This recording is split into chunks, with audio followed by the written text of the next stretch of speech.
আমি একজন সাহাবার জীবনী শোনাবো আপনাদেরকে। আব্দুর রহমান ইবনে আউফ রাদিয়াল্লাহু তাআলা আনহু। 10 জন জান্নাতের দুনিয়াতে বসে যে 10 জন সাহাবা জান্নাতের সুসংবাদ পেয়েছেন তাদের মধ্যে একজন, আলহামদুলিল্লাহ বলেন। আব্দুর রহমান ইবনে আউফ রাদিয়াল্লাহু তাআলা আনহু প্রথম 8 জন মক্কায় যারা কালিমা পড়ে মুসলমান হয়েছে তাদের একজন। তার স্ট্যাটাসটাকে জেনে নেন। তো তিনি যখন মক্কা থেকে হিজরত করে মদিনায় গেলেন, মনে রাখবেন মক্কা থেকে যে সাহাবারা বাড়ি ঘর ছেড়ে হিজরত করেছে তাদেরকে বলে মুহাজির, মানে হিজরতকারী সাহাবা।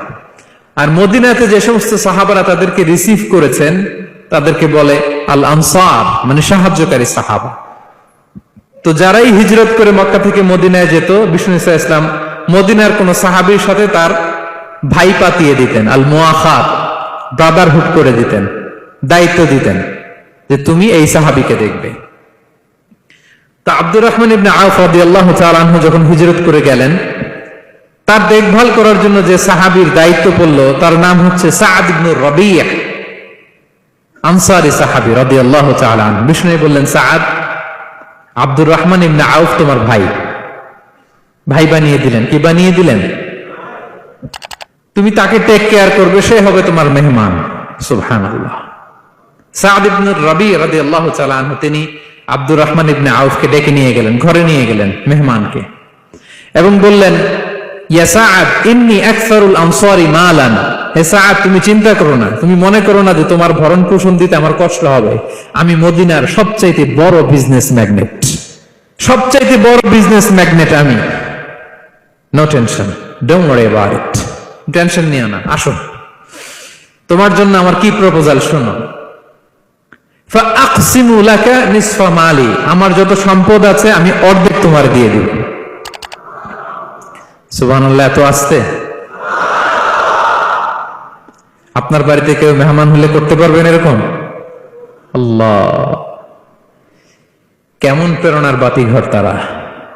ফাআকসিমু নিসফা মালি, হে আব্দুর রহমান ইবনে আউফ, আমার অর্ধেক সম্পদ তোমারে দিয়ে দিব। এখানেই শেষ না, এরপর বলতে লাগলেন, আমার অনেকগুলো স্ত্রী আছে, তুমি কোথায় যে মেয়ে খুঁজবা, প্রস্তাব দিবা, এত ঝামেলার দরকার নাই। আমার কোন স্ত্রীকে তোমার ভালো লাগে বলো, তার যদি তোমাকে ভালো লাগে তাহলে প্রয়োজনে তাকে আমি ডিভোর্স দিয়ে দিব, তাকে নিয়ে তুমি সুখের সংসার করবা। আল্লাহু আকবার, আল্লাহু আকবার। অর্ধেক সম্পদ দিয়ে দিব, আমার একাধিক স্ত্রী আছে, কাউকে যদি তোমার পছন্দ হয় এবং সেও যদি তোমাকে পছন্দ করে প্রয়োজনে তাকে ডিভোর্স দিব। New life, new career, just go on. আমরা এই সুযোগ পেলে কি করতাম? সাথে সাথে অর্ধেক সম্পদ নিয়ে নিতাম, ঠিক কিনা? আব্দুর রহমান ইবনে আউফ প্রেরণার বাতিঘর। উনি কি করলেন? উনি বললেন, লা হাজাতা লি ফি যালিক। আমার ভাই, তুমি যে বলছো এ সাআদ ইবনে রাবী, তুমি যে এত চমৎকার প্রপোজাল দিয়েছো, এতেই আমি খুশি। তোমার কোনো কিছুর আমার দরকার নাই।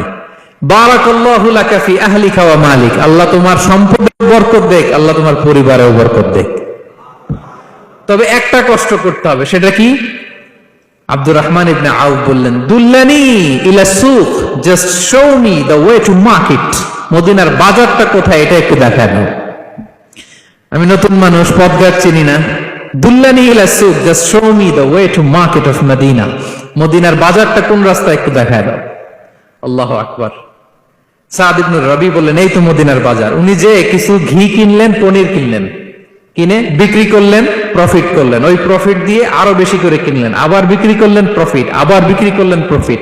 এই কেনা বেচা করতে করতে 1-2 মাসের মধ্যে উনি মদিনার one of the biggest business magnate হয়ে গেলেন। আল্লাহু আকবার। কি হাড় ভাঙা পরিশ্রমই না তারা করেছেন। একেবারে রেডি ক্যারিয়ার ছিল, গেলাম সবচেয়ে বড় বিজনেসম্যানের অর্ধেক সম্পত্তি পেয়ে গেলাম। He didn't accept the ready career, rather he made his own path with his own endeavor. নিজের চেষ্টায়, নিজের পরিশ্রমে, নিজের ঘাম ঝরিয়ে নিজের ক্যারিয়ার তৈরি করেছেন। চিল্লায় বলেন ঠিক কিনা?